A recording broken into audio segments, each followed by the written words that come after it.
Je n'oublierai jamais cette nuit-là. Quand Amaury m'a murmuré à l'oreille. Dans l'ombre complice de notre appartement du Marais, Louis. Si le monde savait. Il nous détruirait. Ces mots, prononcés avec une tendresse infinie, ont été le prélude à la tempête qui allait nous engloutir. Et aujourd'hui, alors que les plateaux télé hurlent mon nom associé à un hashtag venimeux, je me demande si l'amour véritable peut survivre à la trahison la plus cruelle, celle d'un secret révélé au grand jour.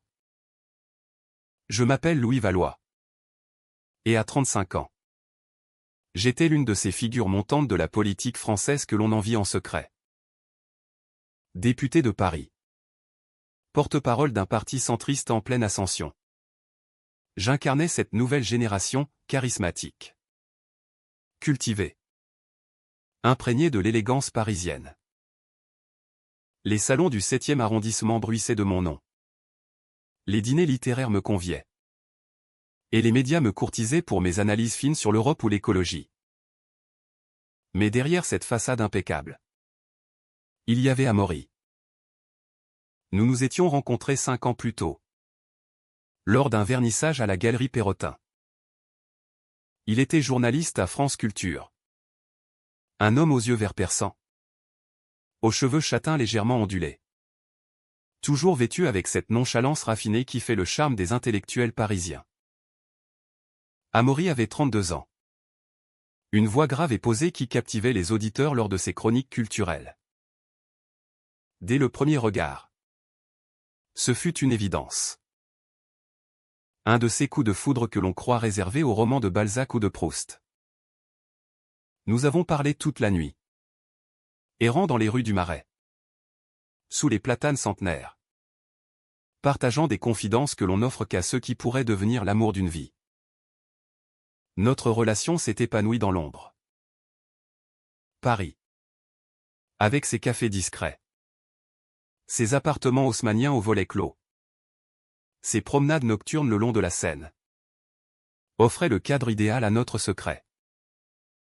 Amaury et moi vivions un amour profond. Fait de tendresse infinie et de passion contenue. Nous nous retrouvions dans mon appartement de l'île Saint-Louis, où les lumières tamisées des lustres anciens illuminaient nos corps enlacés. Il me murmurait des poèmes de Verlaine. Je lui racontais mes ambitions politiques. Nous rêvions d'un monde plus tolérant. Mais nous savions tous deux que la France, malgré ses avancées, restait impitoyable envers ceux qui osaient défier les normes dans les sphères du pouvoir. Pourquoi ce secret? Parce que j'étais en pleine ascension. Mon parti, progressiste en apparence, comptait encore des conservateurs influents.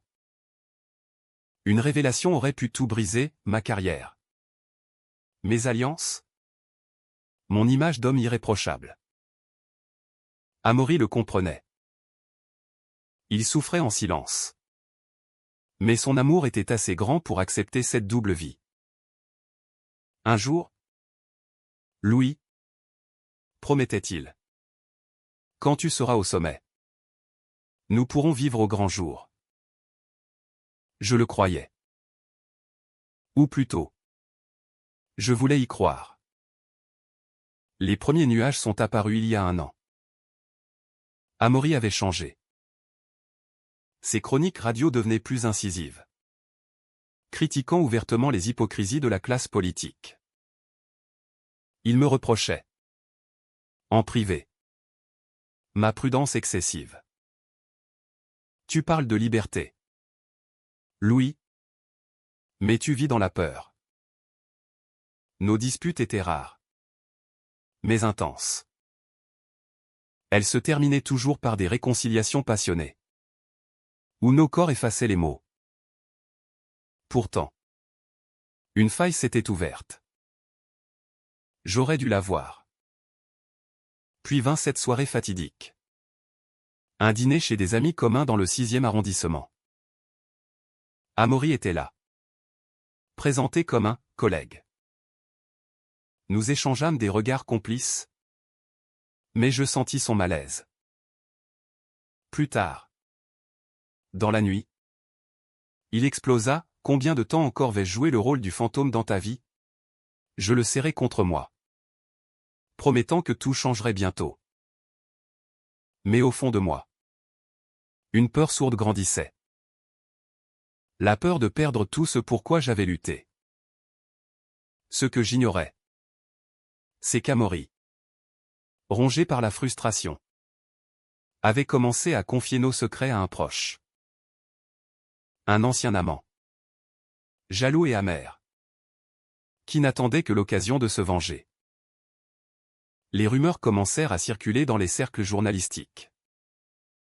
Des allusions voilées dans des articles anonymes. Je minimisais, attribuant cela à la jalousie politique.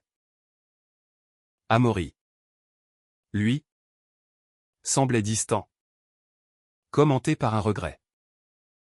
Et puis, un matin d'automne pluvieux, tout bascula. Mon téléphone vibra sans relâche. Des notifications Twitter. Des appels de mon attaché de presse. Un hashtag explosait, Louis Valois hypocrite. Des photos volées de nous deux, enlacées sur un banc du Luxembourg, circulaient. Des messages intimes, extraits de nos échanges, étaient publiés. La trahison était totale. Amaury, dans un accès de désespoir, avait tout révélé à ce journaliste rival, pensant forcer ma main pour que je sorte du placard. Mais il n'avait pas mesuré les conséquences. Les plateaux télé s'enflammèrent. Invité sur tous les plateaux, je dus affronter les questions: confirmez-vous votre homosexualité? Monsieur Valois? La vérité gaie, comme il disait, bouleversait tout. Mon parti vacilla. Des alliés me lâchèrent. Amaury, dévoré par la culpabilité, disparut quelques jours. Quand il revint, ses yeux étaient rougis de larmes. Je voulais te libérer, Louis. Pas te détruire. Les jours suivants furent un cauchemar éveillé. Paris. Cette ville que j'aimais tant pour sa lumière changeante et ses secrets bien gardés, devint une prison. Les paparazzis campaient devant mon immeuble. Les réseaux sociaux débordaient de commentaires haineux ou compatissants. Le hashtag Louis Valois hypocrite trônait en tendance, alimenté par des captures d'écran, des témoignages anonymes. On me traitait d'hypocrite pour avoir défendu des lois progressistes tout en cachant ma vie privée. D'autres, plus bienveillants, saluaient mon coming out forcé comme un acte de courage involontaire. Amaury et moi nous retrouvions en secret, dans un hôtel discret de Saint-Germain-des-Prés. Il était brisé, se flagellant pour son geste. J'ai cru que la vérité nous unirait enfin, murmurait-il, la voix tremblante. Au lieu de cela, je t'ai trahi. Je le haïssais et l'aimais à la fois. Cette ambivalence me déchirait. Comment pardonner une trahison qui exposait nos moments les plus intimes au jugement public? Pourtant, dans ses bras, je retrouvais cette chaleur qui m'avait fait vivre ces 5 années. Ma carrière vacillait. Le président du parti me convoqua. Louis, nous vivons une époque sensible. Ton orientation n'est pas un problème en soi. Mais ce scandale, il nous fragilise. Je compris l'allusion, une mise en retrait s'imposait. Les sondages plongeaient. Les donateurs se retiraient. J'avais consacré ma vie à la politique, sacrifiant tant pour atteindre ce niveau. Et tout s'effondrait à cause d'un amour que je n'avais pas su assumer pleinement. Les plateaux télé devinrent mon champ de bataille. Invité sur France 2. Face à un journaliste incisif, je dus affronter la vérité nue. Oui, j'aime un homme. Amaury est l'amour de ma vie. Les mots sortirent. Libérateur et terrifiant. Le studio sembla se figer. À la maison. Amaury regardait l'émission. Les larmes aux yeux. Pour la première fois. Je l'avais nommé publiquement. Mais la tempête ne s'apaisa pas. Des révélations plus graves surgirent, des mails anciens où je minimisais l'importance du mariage pour tous en privé. Pour plaire à des électeurs conservateurs. Des mensonges par omission. Amplifiés par le scandale. On m'accusa de duplicité. Amaury. Rongé par la culpabilité. Confia à un ami que c'était lui la source initiale. Le journaliste rival. Flairant le scoop. Publia tout. Amaury devint le traître aux yeux du public. Nous nous disputâmes violemment. Tu m'as forcé la main. Criai-je. Tu as détruit tout ce que j'avais bâti. Il pleura. Me suppliant de comprendre sa douleur accumulée. Je t'aimais trop pour continuer à vivre dans l'ombre. Cette nuit-là. Je partis. Errant seul dans Paris pluvieux. Le long des quais de la Seine. La ville. Indifférente. Continuait sa vie nocturne. Je me sentais dépossédé de tout, amour. Carrière. Identité. Pourtant. Au fond de moi. Une voix murmurait que cette crise pouvait être une renaissance. J'avais toujours fui la vérité par peur du rejet. Amaury. Dans sa folie amoureuse. M'avait poussé dans le vide. Fallait-il le haïr ou le remercier? L'hiver s'installa. Froid et impitoyable comme le regard des médias. Le hashtag évolua en Valois Vérité. Mélange de soutien et de moquerie. Des associations LGBT me contactèrent. Me proposant de devenir porte-parole. Ironie du sort, moi. L'homme du secret. Symbolisant désormais la lutte pour la visibilité. Amaury et moi nous séparâmes temporairement. Il partit à Provence. Chez sa sœur. Pour se reconstruire. Nos appels étaient déchirants, reviens-moi. Louis. Sans toi. Je ne suis rien. Je résistais. Blessé par la trahison. Pourtant. L'absence creusait un vide abyssal. Paris sans lui perdait son éclat. Les cafés où nous nous embrassions en cachette me hantaient. Politiquement. Je tins bon. Je refusai la mise en retrait. Prononçant un discours à l'Assemblée qui fit date, j'aime un homme. Et cela ne diminue en rien mon engagement pour la France. L'hypocrisie tue plus que la vérité. Les applaudissements fusèrent. Même de l'opposition. Les sondages remontèrent légèrement.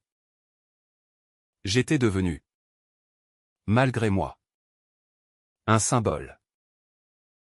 Mais les attaques persistèrent. Un livre anonyme parut. Rempli de détails intimes sur notre relation. Amaury nia en être l'auteur. Mais les soupçons pesèrent. Une enquête révéla que c'était l'ex-jaloux. Amplifié par des opportunistes. Amaury. Effondré. M'avoua avoir été manipulé dans un moment de faiblesse. Nous nous revîmes à Noël. Dans un chalet loué en Normandie. La mer déchaînée reflétait notre tumulte intérieur. Pardonne-moi. Louis. J'ai agi par amour dévorant. Par peur de te perdre dans tes mensonges à toi-même. Ces mots me touchèrent au plus profond. Nous pleurâmes. Nous nous enlaquâmes.